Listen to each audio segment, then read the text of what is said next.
I did not expect my own son to turn me into the punchline of his evening, but that is exactly what happened the night Ethan Cole stood on a stage in front of 200 guests and decided to auction me off for $1. I still remember the soft clinking of glasses around the ballroom, the soft gold lighting, and the way conversations faded the moment he made that announcement. I was seated at table 14, hands folded in my lap, doing everything I could to keep my expression steady. Ethan smiled confidently at the microphone, as if humiliating me were nothing more than a harmless joke to warm up the crowd. He called my writing little mystery stories and joked that maybe I would put one of them in a book one day. Not a single person laughed. No one raised a hand to bid. Instead, they looked at me with a mix of pity and unease, unsure whether to look away or pretend they had not heard him. My heart pressed against my ribs with each beat, louder than the music playing in the background. Then a calm voice rose from the back of the room. $1 million. Chairs shifted. Heads turned. For a moment the whole ballroom froze as if the air were locked in place. A man in a dark suit stepped forward with quiet authority, walking down the aisle, as if he had been waiting for precisely this moment. Ethan's confident smile fell apart in seconds. The man introduced himself and revealed something no one in that ballroom expected, least of all my son. He knew exactly who I was. He knew who Marion Cole truly was, even though Ethan seemed to have no idea. And what he said next turned the most humiliating moment of my life into the unexpected beginning of a chapter one never imagined I would live to see. My name is Marion Cole, and for most of my life, I never imagined anything remarkable would happen to me. I grew up in a quiet Arizona town, started working right after high school, and spent more than 3 decades answering phones and filing documents at a small insurance office in Phoenix. People often say that time moves differently when you are busy surviving and looking back. I think that is why the years slipped past me so quietly. I simply did not have the luxury to stop and ask myself what I wanted. My only job was to keep going. I married young. Too young if I am honest. My ex-husband Richard had a way of making his opinions sound like facts.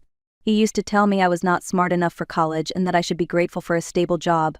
After a while, I stopped questioning him. When you hear the same message long enough, you start to believe it is the truth. By the time our son Ethan was born, I had already learned how to stay small to avoid conflict. And when Richard left a few years later, I was left with a toddler, a stack of bills, and a kind of silence that only a young single mother understands. Raising Ethan became my life. Every decision, every sacrifice, every late-night shift was for him. I wanted him to have choices I never had. I wanted him to walk into any room and feel like he belonged there. I believed that was what good mothers did. So I worked hard, took overtime whenever it was offered, and tried to give Ethan everything I could. He grew up bright, ambitious, and determined to climb as high as he could. I was proud of that. I still am. But somewhere along the way he started seeing me as someone he had outgrown. The office where I worked did not care much for celebrations, so my retirement party on a quiet Tuesday afternoon was exactly what I expected. A grocery store cake with my name spelled wrong and a few polite handshakes. I smiled through it all. I always smiled. When Ethan texted that he was too busy to come, I told myself it was understandable. He had a demanding job at a finance firm downtown. Important work, work that mattered. Mine never had. That evening I went home to my small second-floor apartment. It was quiet, as it always was. I made tea and sat at the kitchen table, staring at the dust floating in the sunlight. I looked around at my thrift store couch, my scratched coffee table, and the space that had become more like a waiting room than a home. For the first time in a long while, the silence felt heavy. I wondered whether this was all my life would be from now on. Waiting for a phone call, waiting for someone to need me. On the counter was my old laptop. I had bought it to stay connected with Ethan, but that was only part of the truth. There was something else I had carried inside me since I was a girl. A quiet dream I had pushed aside because someone once told me it was foolish. Writing. When I was 17, my English teacher, Mrs. Franklin, told me I had a voice worth sharing. I held on to those words for years, even when I stopped believing them. That night, after my retirement party, I opened the laptop and stared at the blank document on the screen. My fingers shook as I typed the first sentence, then another. The words were clumsy, awkward, almost embarrassing, but they were mine. For the first time in decades, I was doing something just for me. No deadlines, no expectations, just the sound of keys clicking in a quiet apartment. I did not know it then, but that small moment, alone at my kitchen table, would be the first step on a path that would change my life in ways I could never have imagined. It was the moment I stopped living behind my own shadow and began discovering who Marion Cole truly was. I did not think of myself as a writer. I still do not know if I believed in myself that first week, but each morning I would make coffee, open the laptop, and add a few more lines to the story that had begun taking shape. The words came slowly, like a faucet that had not been turned on in years. Yet the more I wrote, the more something inside me loosened. It was as if I had been holding my breath for decades without realizing it. The story was simple at first: a woman in her 60s who notices details others overlook. A retirement community where things are not as peaceful as they seem. I was writing about someone I wished I could be, someone who moved through the world with clarity and confidence. Her name was Iris Dalton, and through her, I allowed myself to imagine a version of life where age did not make a woman invisible. Iris was sharp, observant, and unafraid. Everything I had never been. 6 months passed this way. Some nights I stayed up typing until my eyes blurred. Some mornings I woke up unsure if the story was worth finishing, but I kept going inch by page by page. When I finally typed the last sentence, I sat back and stared at the document in disbelief. 240 pages. An entire world born from a quiet apartment, and a retired woman who had almost talked herself out of trying. The manuscript sat untouched for 2 weeks before I gathered the courage to research the next steps. I learned about literary agents, query letters, sample pages, and all the unspoken rules of an industry I had never dared to approach. My palms sweated as I wrote my first query letter, rewriting it 3 times before I sent it. Then I created a list of agents who worked with mystery novels. 15 names. 15 strangers who would decide whether this new part of my life had any future. I sent the first email on a Wednesday morning. My hands were shaking so badly that I misspelled my own last name and had to start over. When I finally pressed send, I closed the laptop and walked away, afraid to think about what I had just done. The first rejection arrived 2 weeks later, a polite email saying the project was not the right fit. I read it standing in my kitchen, dish towel still in my hand, and felt a sharp, childish disappointment. Then came another rejection. Then another. 10 in total. Each one chipped away at the fragile confidence I had built. One night, after the 10th rejection, I sat at the table with my hands over my face and wondered why I had believed someone like me could ever be taken seriously by the publishing world.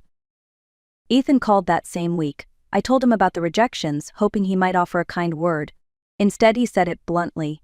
"Maybe this is a sign, Mom. You are 62. Publishing wants young voices. Maybe try a hobby club instead of stressing yourself out." His words stung more than the rejections. It was the same tone his father once used, dismissive, certain, final. I almost quit.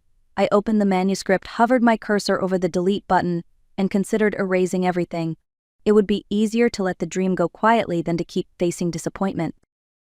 But before I could press delete, an email notification appeared. Full manuscript request. I blinked at the screen, thinking it was a mistake. A small independent publisher wanted to read the entire story. Though my hands trembled, I sent it that night. In the following weeks, I checked my email more often than I want to admit. It felt foolish to hope, yet something inside me refused to let go.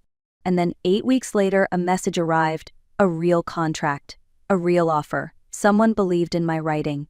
Someone who had never met me, who did not know my age or my life story, saw value in my words. For the first time in many years, I felt seen. The contract from the small publisher felt unreal at first. I must have read it a dozen times before I finally picked up a pen and signed it. They planned to print 5,000 copies. 5,000. I could hardly imagine that many people holding something I had written. They also suggested that I consider using a pen name, something many first-time authors do for privacy. I agreed almost immediately. It felt safer that way, especially with how little support I received at home. I spent an evening writing different combinations of names on a notepad before settling on Rose Merritt. It sounded steady, warm, and quietly strong. A version of myself I wanted to grow into. When the first printed copy of my book arrived, my hands shook as I opened the package. I ran my fingers over the cover, over my new name, and felt a thrill I had never experienced before. Iris Dalton, my character, belonged to the world now. The first month was slow. My book's sales rank hovered somewhere in the hundreds of thousands. I checked it far too often. Then one morning a single 5-star review appeared. A reader wrote that she was grateful to finally find a mystery novel starring a woman her age, someone who was not a side character or an afterthought. She thanked me for writing Iris and asked for more books from Rosemary. I read that review again and again, letting her words steady something inside me that had long been fragile. I began writing the second book like someone who had discovered a small flame in a dark room and was determined to protect it. This time the words came easier. Iris had more to say, more puzzles to untangle. I wrote every day, sometimes with excitement, sometimes with fear, but always with a sense of purpose I had never felt at my old job. Meanwhile, Ethan rarely asked about my writing. When I mentioned the contract for the second book, he nodded politely and changed the subject to his latest promotion. His girlfriend Chloe once referred to my novels as charming little stories, the kind retired ladies write for fun. I said nothing, but a quiet hurt settled in my chest. They had no idea how much those stories meant to me, or how hard I had worked for every word. The second book sold better than the first. Then a literary agent from New York reached out. Her name was Sandra Reeves, and she spoke with the kind of clarity that made even my doubts fall silent. She told me my audience was growing, that publishers were finally realizing the power of stories about older women. Sandra believed I could reach national lists with the right support. I felt a rush of emotion hearing someone speak about my work with such conviction. With her guidance, I signed with a larger publisher. They planned to distribute my books to airport bookstores, regional chains, and online retailers with real marketing behind them. I was stunned. All those nights at my small kitchen table were leading me somewhere I had never dared to imagine. But at home, nothing changed. Ethan still referred to my writing as a hobby, and told friends his mother was keeping busy after retirement. It was easier to let him think that than to explain how much my life had shifted. I had built something quietly, steadily, beautifully, and even if he could not see it yet, I knew the truth. I was no longer invisible. I was becoming someone new. The year my fourth book released, everything in my professional life was moving faster than I could have imagined. Interviews, email from readers, meetings with my agent, discussions about foreign rights. For the first time in decades, my days were full of things that belonged entirely to me. That was when Ethan called one afternoon, sounding unusually rushed. He told me his firm was hosting their annual charity gala, the biggest event of his career. The partners were attending, along with influential donors. He said he was overwhelmed, juggling client deadlines and event logistics. Before I could respond, he slipped the request in casually. "Mom, you are home most days. Could you help me organize everything for the gala? Seating charts, vendors, timelines. It would take such a weight off my shoulders." I hesitated. My deadline for Book 5 was approaching, and Sandra had scheduled important calls with producers and international editors. But old habits run deep. For years I had been the one who fixed schedules, managed appointments, and handled tasks no one else had time for. Saying yes felt like the path of least resistance. "Of course, honey. What do you need?" The next 3 weeks became a blur of spreadsheets, phone calls, and errands. I coordinated with florists, updated guest lists, and revised seating plans more times than I could count. Every time I tried to return to my manuscript, my mind buzzed with unfinished tasks for the gala. The story in my head grew quiet, and the blank page stayed blank. One afternoon, while I was reviewing the program timeline, Chloe stopped by unannounced.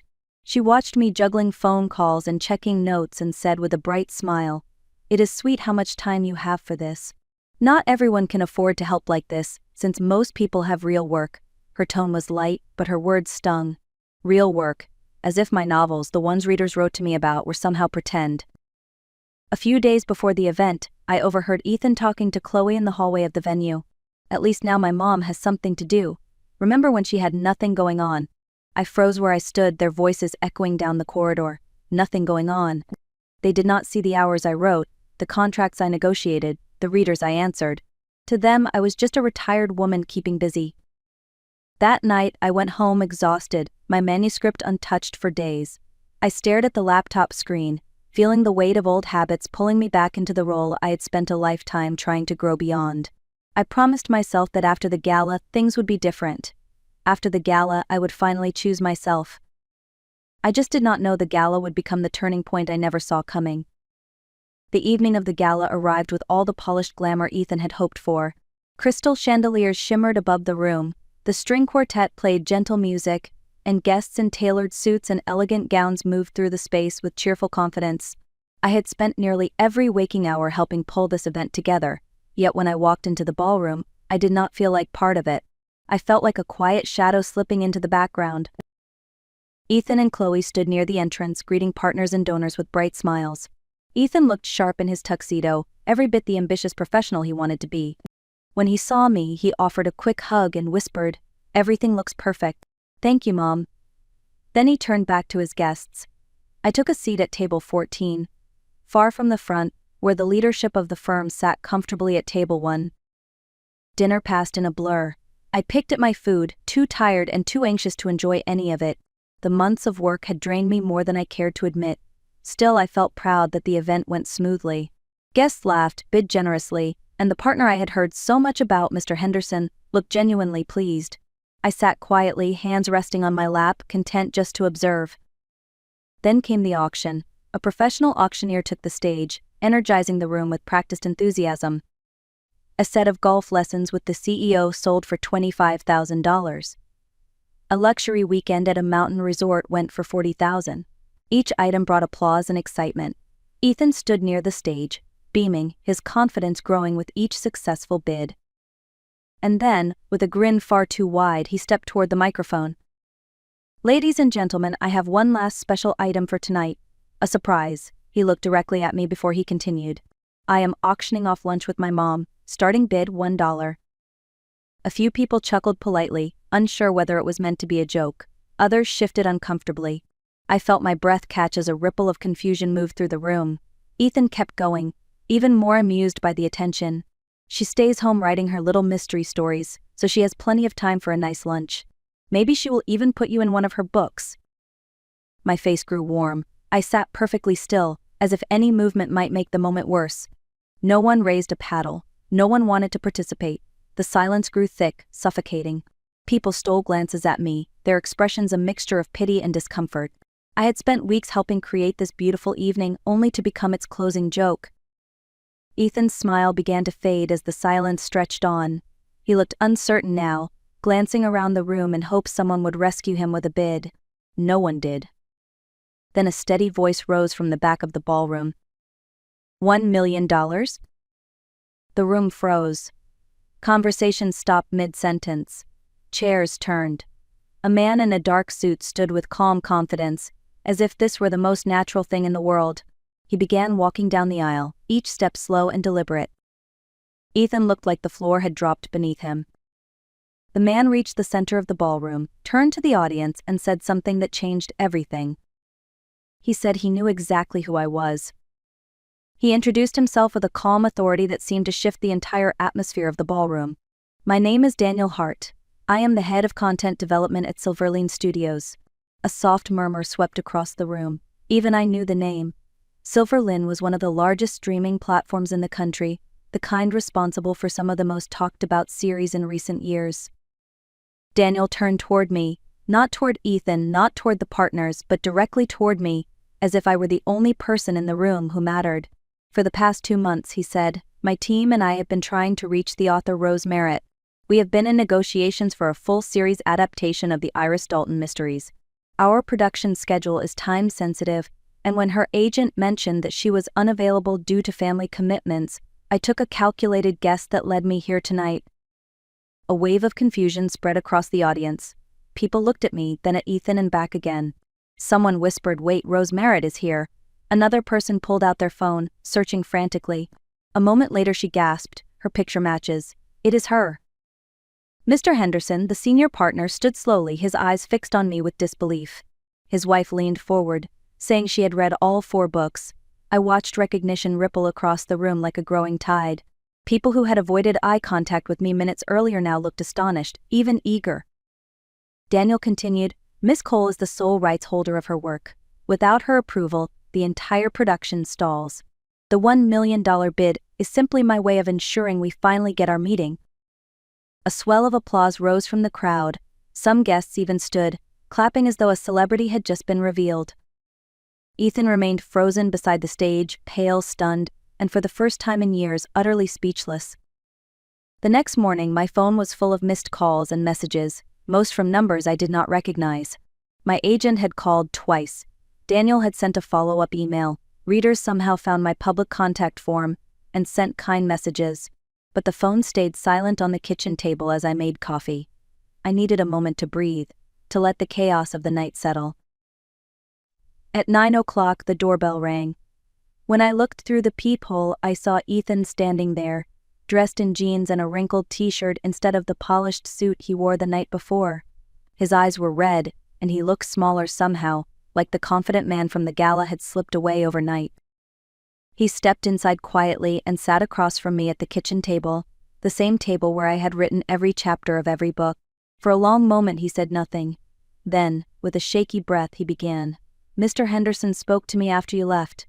He said the way I treated you showed poor judgment and worse character." He paused, running a hand through his hair. I thought I was being funny. I thought it was harmless, but it was cruel. "And I am sorry." I watched him struggle with the words, watched the weight of his choices settle on him. This time I did not rush to reassure him. I let him feel it.